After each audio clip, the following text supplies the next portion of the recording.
Hi friends, welcome to Anita Prabhakar special kitchen channel. Friends, ಇವತ್ತು ನಾನು ನಿಮ್ಮೆಲ್ಲರಿಗೂ ನನ್ನ ಸ್ಪೆಷಲ್ ಕಿಚನಲ್ಲಿ ಟೊಮೆಟೊ ರಸಮ್ ಹೇಗೆ ಮಾಡೋದು ಅಂತ ತೋರಿಸ್ಕೊಡ್ತೀನಿ. ನೋಡಿ ಫ್ರೆಂಡ್ಸ್, ಇದು ಸೂಪರಾಗಿರುತ್ತೆ. ಘಮ ಘಮ ಅಂತ ಇರುತ್ತೆ, ನೋಡೋಕ್ಕೂ ಕಲರ್ಫುಲ್ ಆಗಿರುತ್ತೆ ಮತ್ತು ತಿನ್ನೋದಕ್ಕೂ ಸಖತ್ತಾಗಿರುತ್ತೆ. ಹೊಟ್ಟೆ ತುಂಬ ಊಟ ಮಾಡ್ತಾರೆ ಎಲ್ಲರೂ. ಇವಾಗ ಈ ರೆಸಿಪಿ ಹೇಗೆ ಮಾಡೋದು ಅಂತ ತೋರಿಸ್ಕೊಡ್ತೀನಿ ಬನ್ನಿ. ನೋಡಿ ಫ್ರೆಂಡ್ಸ್, ಫಸ್ಟು ನಾವು ಬ್ಯಾಡಗೆ ಮೆಣಸಿನ್ಕಾಯಿ ಮತ್ತು ಟೊಮೊಟೊ, ನಾನಿಲ್ಲಿ 5 ಟೊಮೊಟೊನ ಕಟ್ ಮಾಡಿ ಹಾಕ್ಕೊಂಡು ಬ್ಯಾಡಗೆ ಮೆಣಸಿನ್ಕಾಯಿ ತೊಳ್ಕೊಂಡು ಹಾಕ್ಕೊಂಡು ಬೇಯಿಸಿಟ್ಕೊಂಡಿದ್ದೀನಿ. ಇವಾಗ ಇದು ಟೊಮೆಟೊದು ಸಿಪ್ಪೆ ಸುಲ್ಕೊಬಿಡಬೇಕಾಗುತ್ತೆ. ನೀಟಾಗಿ ಎಲ್ಲ ಸಿಪ್ಪೆ ಸುಲ್ಕೊಂಡು ಜಾರ್ಗೆ ಹಾಕ್ಕೊಳ್ಳೋಣ. ಮತ್ತು ಬ್ಯಾಡಗೆ ಮೆಣಸಿನ್ಕಾಯಿ ಕಲರ್ಗೋಸ್ಕರ ಹಾಕ್ಕೊಂಡಿದ್ದೀನಿ. ಬ್ಯಾಡಗೆ ಮೆಣಸಿನ್ಕಾಯಿ ಖಾರ ಇರೋದಿಲ್ಲ.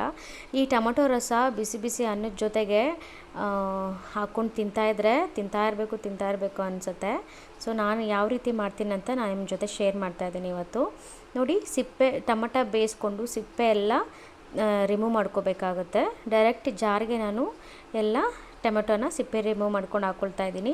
ಮತ್ತು ನಾನು ಇಲ್ಲೊಂದು 4 ಬ್ಯಾಡಗೆ ಮೆಣಸಿನ್ಕಾಯಿನ ಅದ್ರ ಜೊತೆಗೆ ಬೇಯಿಸ್ಕೊಂಡಿರೋದನ್ನು ಜಾರ್ಗೆ ಹಾಕ್ಕೊಂಡು ರುಬ್ಕೊಂಡು ಪ್ಯೂರೇ ಮಾಡ್ಕೊಂಡ್ಬಿಡ್ತೀನಿ.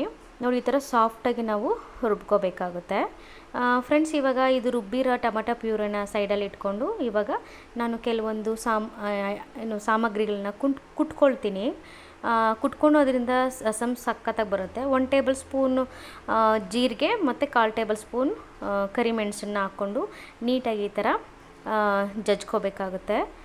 ಈ ಥರ ಎಲ್ಲ ಕುಟ್ಕೊಂಡು ರಫಾಗಿ ಪೌಡರ್ ಮಾಡ್ಕೊಳ್ಬೇಕು. ಪೌಡ್ರ್ ಆಗಿರೋಂತಹ ಜೀರಿಗೆ ಮತ್ತು ಕರಿಮೆಣಸನ್ನು ಸೈಡಲ್ಲಿ ಪ್ಲೇಟಲ್ಲಿ ಇಟ್ಕೊಂಡು ಅದೇ ಕುಟಾಣಿಗೆ ನಾನು 1 ಬೆಳ್ಳುಳ್ಳಿ ಮತ್ತು 2 ಇಂಚು ಶುಂಠಿನ ಜಜ್ಕೊಳ್ತೀನಿ. ಈ ಥರ ನೀಟಾಗಿ ರಫಾಗಿ ಕೈಯಲ್ಲೇ ಜಜ್ಕೋಬೇಕಾಗುತ್ತೆ. ಈ 2 ಪ್ರೋಸೆಸ್ನ ಕೈಯಲ್ಲೇ ಮಾಡ್ಕೊಳ್ಳೋದ್ರಿಂದ ರಸಮ್ಮು ಟೇಸ್ಟ್ ಮಾತ್ರ ಸಖತ್ತಾಗಿ ಬರುತ್ತೆ. ಯಾವುದೇ ರಸಮ್ ಮಾಡಿ ಈ ಥರ ಟ್ರೈ ಮಾಡಿ. ನೋಡಿ ಫ್ರೆಂಡ್ಸ್, ಇವಾಗ ಬೆಳ್ಳುಳ್ಳಿ ಶುಂಠಿ ಜಜ್ಜಿರೋದು ರೆಡಿ ಆಗಿದೆ. ಅದನ್ನು ಪ್ಲೇಟ್ಗೆ ಹಾಕ್ಕೊಳ್ತಾ ಇದ್ದೀನಿ. ಪ್ಲೇಟ್ಗೆ ಹಾಕ್ಕೊಂಡು ಸೈಡಲ್ಲಿ ಇಟ್ಕೊಳ್ಳೋಣ. ನಾನು ಯಾವಾಗೂ ರಸ ಮಾಡೋವಾಗ ಇದೇ ರೀತಿ ಜಜ್ಕೊಳ್ತೀನಿ. ರಸಮ್ ತಿನ್ನೋದಕ್ಕೆ ಎಲ್ಲರೂ ಇಷ್ಟಪಟ್ಟು ತಿಂತಾರೆ. ನೋಡಿ ಫ್ರೆಂಡ್ಸ್, ಇವಾಗ ಖಾರಕ್ಕೆ ಹಸಿಮೆಣ್ಸಿನ್ಕಾಯಿನ ಹಚ್ಕೊಳ್ತಾ ಇದ್ದೀನಿ. ನಾನಿಲ್ಲಿ ಒಂದು 5 ಹಸಿಮೆಣ್ಸಿನ್ಕಾಯಿನ ಈ ಥರ ಉದ್ದುದ್ದ ಕಟ್ ಮಾಡ್ಕೊಳ್ತಾ ಇದ್ದೀನಿ. ಉದ್ದುದ್ದ ಕಟ್ ಮಾಡ್ಕೊಳ್ಳೋದ್ರಿಂದ ಚಿಕ್ಕ ಮಕ್ಕಳು ನೀಟಾಗಿ ನೋಡಿಕೊಂಡು ಊಟ ಮಾಡ್ತಾರೆ. ಸೈಡಲ್ಲಿ ಇಡೋಕ್ಕೆ ಈಸಿ ಆಗುತ್ತೆ ಅಂತ. ನೋಡಿ ಫ್ರೆಂಡ್ಸ್, ಇವಾಗ ಹಸಿಮೆಣ್ಸಿನ್ಕಾಯಿ ಕಟ್ ಮಾಡಿ ಇಟ್ಕೊಂಡಿರೋದು ಆಯಿತು. ಇವಾಗ ನಾನು ಒಂದು ಈರುಳ್ಳಿನ ನೀಟಾಗಿ ಚಿಕ್ಕದಾಗಿ ಕಟ್ ಮಾಡ್ಕೊಳ್ತೀನಿ. 1 ಈರುಳ್ಳಿ ತೊಗೊಳ್ತಾ ಇದ್ದೀನಿ, 1 ಟೊಮೆಟೊ ತೊಗೊಳ್ತಾ ಇದ್ದೀನಿ, ಮತ್ತು ಕೊತ್ತಂಬರಿ ಸೊಪ್ಪು ತೊಳೆದು ಕ್ಲೀನ್ ಮಾಡಿ ಚಿಕ್ಕದಾಗಿ ಹಚ್ಚಿ ಇಟ್ಕೊಂಡಿದ್ದೀನಿ. ಮತ್ತು 3 ರೆಕ್ಕೆ ಹಸಿ ಕರಿಬೇವು ಸೊಪ್ಪನ್ನ ನೀಟಾಗಿ ತೊಳೆದು ಬಿಡಿಸಿಟ್ಕೊಂಡಿದ್ದೀನಿ. ಇವಾಗ ಈರುಳ್ಳಿನ ನೀಟಾಗಿ ಕಟ್ ಮಾಡ್ತಾಯಿದ್ದೀನಿ. ನೆಕ್ಸ್ಟು ನಾನು ಟೊಮೊಟೊನೂ ಅದೇ ರೀತಿ ನೀಟಾಗಿ ಚಿಕ್ಕದಾಗಿ ಕಟ್ ಮಾಡ್ಕೊಳ್ತೀನಿ. ಟೊಮೊಟೊ ಒಂದೇ ಸಾಕು, ಸುಮ್ಮನೆ ಒಗ್ಗರಣೆಗೆ. ರಸಮಲ್ಲಿ ತಿನ್ನೋವಾಗ ಗೊತ್ತಾಗುತ್ತೆ. ಅದಕ್ಕೋಸ್ಕರ ಒಂದು ಫ್ಲೇವರ್ಗೋಸ್ಕರ ಹಾಕ್ಕೊಳ್ತಾ ಇದ್ದೀನಿ. ಒಂದೇ ಒಂದು ಟೊಮೆಟೊ ಮತ್ತು ಹುಣಸೆ ಹಣ್ಣನ್ನು ನೆನೆಸಿಟ್ಕೊಂಡಿದ್ದೀನಿ ನಾನು. ನೋಡಿ ಫ್ರೆಂಡ್ಸ್, ಇವಾಗ ಎಲ್ಲ ಬೇಕಾಗಿರೋ ಸಾಮಗ್ರಿನ ಹಚ್ಚಿಟ್ಕೊಂಡಾಯಿತು. ಇವಾಗ ಫಟಾಫಟ್ ಅಂತ ಕ್ವಿಕ್ಕಾಗಿ ರಸಮ್ ರೆಡಿ ಮಾಡ್ಕೊಬಿಡೋಣ. ನೋಡಿ ಫ್ರೆಂಡ್ಸ್, ರಸ ಮಾಡೋದಕ್ಕೆ ಕಡಲೆಕಾಯಿ ಎಣ್ಣೆನ ಹಾಕ್ಕೊಳ್ತಾ ಇದ್ದೀನಿ. ಈ ರಸ ತುಂಬ ಈಸಿಯಾಗಿ ಮಾಡ್ಬೋದು, ಟೈಮ್ ಜಾಸ್ತಿ ತೊಗೊಳ್ಳೋದಿಲ್ಲ. ಎಲ್ಲಾದರೂ ಹೋಗ್ಬಿಟ್ಟು ಬಂದರೆ ಟಯರ್ಡ್ ಆಗಿದ್ದರೆ ಅಡುಗೆ ಮಾಡೋರು ಯಾರಪ್ಪ ಅನ್ನೋರು ಫಟಾಫಟ್ ಅಂತ ಈ ಈಸಿ ರಸಮ್ನ ಮಾಡ್ಕೊಬಿಡಿ. ನೋಡಿ ಫ್ರೆಂಡ್ಸ್, ಎಣ್ಣೆ ಬಿಸಿ ಆದಮೇಲೆ ನಾನು ಖಾರಕ್ಕೆ ಹಸಿಮೆಣ್ಸಿನ್ಕಾಯಿ ಹಚ್ಚಿಟ್ಕೊಂಡಿದ್ನಲ್ವ, ಅದನ್ನ ಸೇರಿಸ್ಕೊಂಡು ಫ್ರೈ ಮಾಡಿಕೊಂಡೆ. ಇವಾಗ ಈರುಳ್ಳಿನ ಹಾಕ್ಕೊಳ್ತಾ ಇದ್ದೀನಿ. ಈರುಳ್ಳಿನ ಚೆನ್ನಾಗಿ ನಾವು ಫ್ರೈ ಮಾಡ್ಕೋಬೇಕು. ಅದ್ರ ಜೊತೆಗೆ ನಾನು ಕರಿಬೇವು ಸೊಪ್ಪನ್ನು ಸಹ ಹಾಕ್ಕೊಳ್ತಾ ಇದ್ದೀನಿ. ಕರಿಬೇವು ಸೊಪ್ಪು ಎಣ್ಣೆಯಲ್ಲಿ ಅದ್ರ ಫ್ಲೇವರ್ನ ಚೆನ್ನಾಗಿ ಬಿಡಲಿ ಅಂತ ಎಲ್ಲ ಮಿಕ್ಸ್ ಮಾಡಿಕೊಂಡು ನಾನು ಕ್ಲೀನಾಗಿ ಫ್ರೈ ಮಾಡ್ಕೊಳ್ತಾ ಇದ್ದೀನಿ. ನೋಡಿ ಫ್ರೆಂಡ್ಸ್, ಇವಾಗ ಎಲ್ಲ ನೀಟಾಗಿ ಫ್ರೈ ಆಗ್ತಾಯಿದೆ. ಅದ್ರ ಜೊತೆಗೆ ಈರುಳ್ಳಿ ಸ್ವಲ್ಪ ಬೆಂದಿದೆ ಅನ್ನೋವಾಗ ನಾವಿಲ್ಲಿ ಕುಟ್ಟಿಟ್ಕೊಂಡಿರೋಂತಹ ಸಾಮಗ್ರಿಗಳನ್ನ ಹಾಕ್ಕೋಬೇಕು.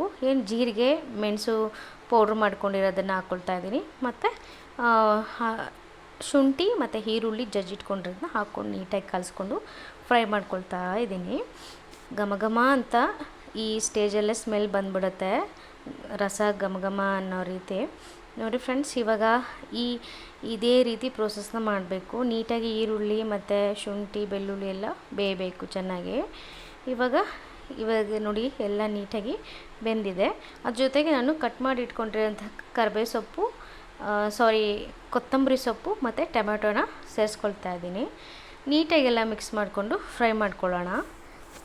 ನೀಟಾಗಿ ಟೊಮೊಟೊ ಎಲ್ಲ ಬೇಯಬೇಕಾಗುತ್ತೆ. ಬೇಯ್ತಾ ಇರಲಿ. ಅದ್ರ ಜೊತೆಗೆ ನಾನು ಅರ್ಧ ಟೇಬಲ್ ಸ್ಪೂನ್ ಅರಿಶಿನ ಪುಡಿನ ಸೇರಿಸ್ಕೊಳ್ತಾ ಇದ್ದೀನಿ. ಎಲ್ಲ ಮಿಕ್ಸ್ ಮಾಡಿಕೊಂಡು ಎಲ್ಲ ಪದಾರ್ಥಗಳನ್ನು ಚೆನ್ನಾಗಿ ಫ್ರೈ ಮಾಡ್ಕೊಳ್ತಾ ಇರೋಣ. ನೋಡಿ ಈ ರೀತಿ ಚೆನ್ನಾಗೆಲ್ಲ ಬೆಂದೋಗ್ಬಿಡಬೇಕು. ಆವಾಗ ನಾವು ನೆಕ್ಸ್ಟು ಪ್ರೋಸೆಸ್ಗೆ ಹೋಗೋಣ. ನಾನಿಲ್ಲಿ ಫ್ರೆಶ್ಶಾಗಿ ತುರಿಬಿಟ್ಕೊಂಡಿರೋ ಅಂತಹ ತೆಂಗಿನಕಾಯಿ ತುರಿನ ಹಾಕ್ಕೊಳ್ತಾ ಇದ್ದೀನಿ. ತೆಂಗಿನಕಾಯಿ ತುರಿ ಫ್ರೈ ಮಾಡ್ಕೊಳ್ಳಿ ಒಂದು 3 ನಿಮಿಷ. ನೀಟಾಗಿ ಎಲ್ಲ ತೆಂಗಿನಕಾಯಿ ತುರಿ ಬೆಂದಿದ್ದಾದಮೇಲೆ ರುಬ್ಬಿಟ್ಕೊಂಡಿರೋಂತಹ ಬ್ಯಾಡಗೆ ಮೆಣಸಿನ್ಕಾಯಿ ಮತ್ತು ಟೊಮೆಟೊ ಪ್ಯೂರೆನ ಹಾಕ್ಕೊಳ್ತಾ ಇದ್ದೀನಿ.